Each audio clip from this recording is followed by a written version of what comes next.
Hello po mga kababayan, si Dante Maravillas, Bicolano, vlogger, a broadcast journalist from Albay. Binanatan mga kababayan ni Chavit Singson, yung ating Pangulong Bongbong Marcos. Ang sabi ni Chavit Singson, after election daw, Alzheimer's na si PBBM, di na niya ako kilala. In-interview siya mga kababayan ng Bilyonaryo News Channel para kuna ng reaction sa mga missing sa Bungeros tungkol kay Atong Ang tapos kay Gretchen Barreto. Nadawit pala yung ating Pangulong Bongbong Marcos. Oh. Sabi ni Chavit, after the election na niya, may Alzheimer's na si Bongbong. Di na ako kilala. Yan na niya, Mr. Parabillas, ang masasabi mo niyan. Kunin muna natin yung kwento ni Chavit. Yan o. PBBM got Alzheimer's after I helped him in 2022 polls. Sabi ni Chavit. Sigurado kasing gagamitin na naman ito pong weapon ng mga DDS para banatan, siraan yung ating Pangulong Bongbong Marcos.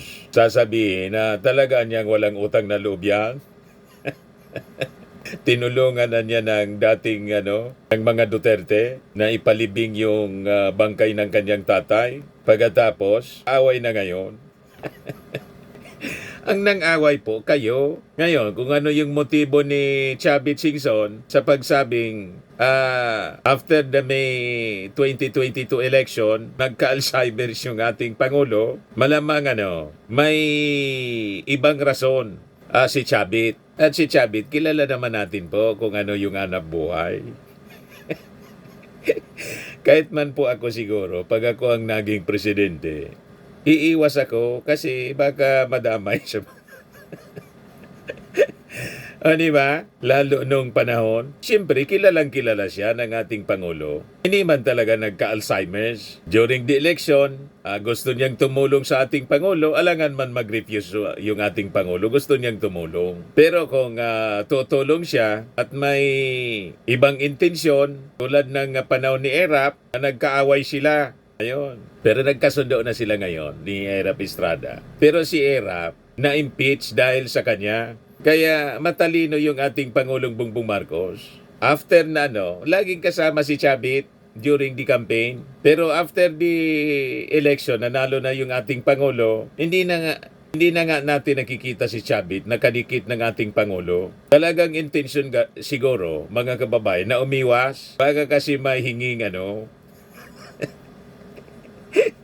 hinging kapalit yung pagtulong. Alam naman ninyo kung ano ang hanap buhay ni Chavit. Di ba? So, naintindihan natin yung ating Pangulo kung bakit umiwas bigla. Huwag ka nang magtampo. Mr. Chavit Singson, dating gobernador, inabot mo na yung rurok ng tagumpay sa iyong pagiging politiko. Kaya lang umatras po kayo sa pagka-senador. Di ba? Pero sa politika at saka sa yaman, inabot mo na po yung rurok ng tagumpay. Kaya huwag ka nang magtampo. Hindi mo naman siguro kailangan ng tulong. Kaya yung ating Pangulo, hindi man talaga siguro nakalimot sa'yo o hindi ka nakilala. Hindi mo naman sigurong tawagan, Mr. President, kumusta na po? Parang nakalimutan mo na ako. Pero kung may negosyo sigurong papasokin ka, na tulad kay Atong Ang, baka talaga purposely umiwas sa'yo after na manalo yung ating Pangulo, baka mapasubo. Di ba? Ito, former Ilocos Sur Governor Chavit Singson expressed disappointment over being forgotten by President Ferdinand Bongbong Marcos Jr. after helping him win the 2022 presidential elections. Sa interview, mga kababayan ng Bilyonaryo News Channel at the Forefront program, Singson claimed that Marcos was actually supposed to run for Vice President since then Davao City Mayor Sara Duterte was popular among voters to succeed her father, then President Rodrigo Duterte. According to Singson, Marcos had sought his support for his second vice presidential run at the time Singson was serving as the League of Municipalities of the Philippines when he was the mayor of Narbacan, Ilocos Sur. The game plan daw, he added, was for Marcos to aim for the presidency but to slide down to vice president if Sara decides to run. Magpa-file tayo ng Certificate of Candidacy for President pero pag naga-file si Sara, you have to slide down. Then I have to talk to Sara. Ikaw ang Vice President para protektado ka. Singson recalled as telling Marcos. Si Sara niya siguradong mananalo for President. Nobody would beat her. Sabi ni Chavit sa programa ni Karen Jimeno. Pero anya, after the election, may Alzheimer's na si Bongbong. Di na ako kilala, sabi ni Chavit. He said he would no longer support the president and his family in the future elections after his rather forgettable experience with the Marcos in the last presidential balloting. Ito anya siguro ang last na pagsuporta ko sa mga Marcoses dahil hindi na kami kilala, sabi ni Singson. The former governor also said that he would back Sara if she opts to seek the highest elective post in 2028. I will support her. Nagtampo, mga kababayan, si Chavit Singson. Di anoan niya, Mr. Maravillas, ang masasabi mo, wala mang problema i-support niya si Sara. That is, his choice. Pero si Sara po, yan lang kung masurvive niya yung impeachment complaint laban sa kanya o hindi lumabas yung warrant of arrest na mula sa ICC. O ngayon, niya, Mr. Maravillas, masasabi mo na nalimutan ng ating Pangulo si Chavit Singson. Yan ang claim ni Chavit. Hintayin muna natin mga kababayan na mag-react dito. Sigurado naman po na magre-react yung Palasyo Malacanang kasi controversial itong binitawan na pananalita. Baka yung mismong ating Pangulo ang magsalita. Di ba po? Kung bakit nagka-Alzheimer's? After election, dati sa kampanya, lagi nating kasama. Baka kasi natunugan na ng ating Pangulo na mas matimbang sa kanya si Sara. Di ba? Iba naman yung nasa isip ng ating Pangulong Bongbong. Pangalawa, sa ito mga analysis man lang natin. Given the background ni Chavit Singson, na alam naman po ninyo kung ano yung kanyang yung panahon ni Erap Estrada, di ba? Magkaibigan sila ni Erap Estrada, pagkatapos biglang nagkaaway. Kaya naging maingat yung ating Pangulo. Dumistansya after election. Gusto ninyo, ibigay ko sa inyo yung kwento, background story kung paano sila nagkaaway ni Erap Estrada. Pero sabi ko sa inyo, nagkasundo na ngayon. Nagkapatawaran na. Di okay. Ito siya, Chavit's bombshell. Erap amassed 6 billion pesos.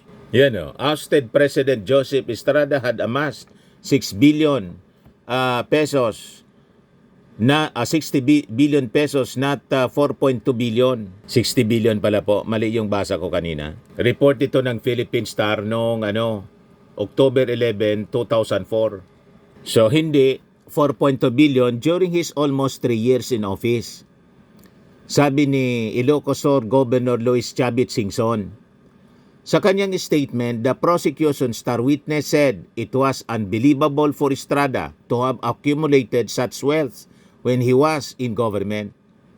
Erap reportedly has 60 billion wealth, Singson statement said. Where do you think he got all? Only 3 years in office? It's very obvious. Sobrang garapal yan. Si Erap. Nobody can beat him with regards to plundering. How can you accumulate 60 billion if you are only talking about salary and he and his family, children and mistresses live a very extravagant lifestyle? He became president, sabi ni Singson. He claimed he had severed all ties with wetting operators by 1998, but he was forced to take charge again because Estrada had asked him to take over from Charlie Atong Ang, who is now facing extradition proceeding in the US. If anya, I was not asked by him to take over, I would not have been involved in it. Meaning sa wetting operation. So, nag-confess si Chavit na-involve siya sa wetting operation because of Erap Estrada. Ngayon, magkakaibigan sila. Biglang nagtraiduran.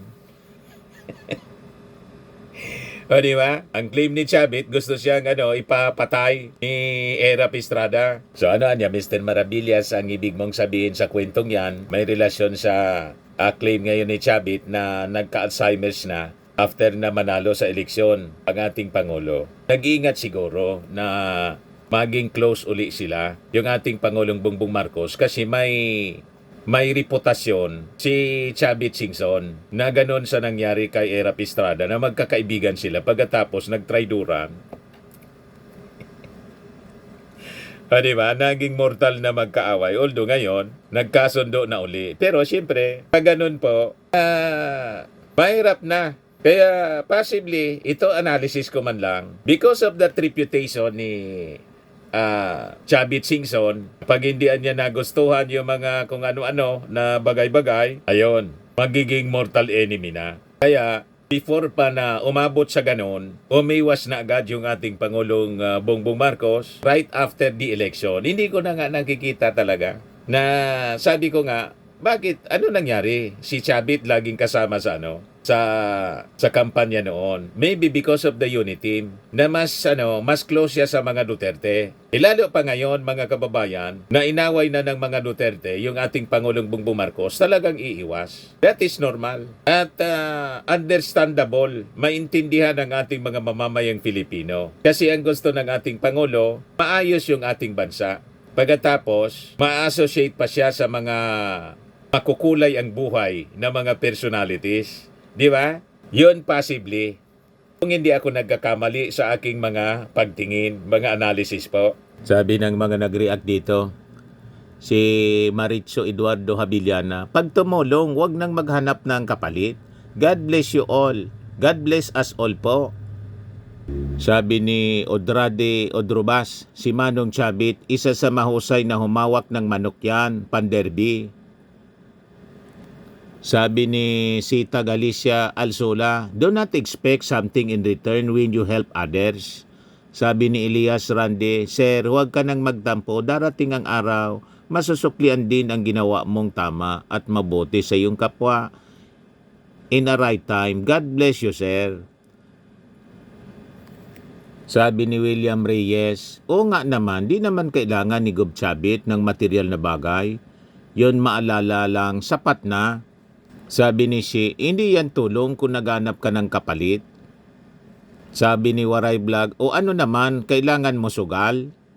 Sabi ni TJ Limhongko, he really expected something in return sa tulong.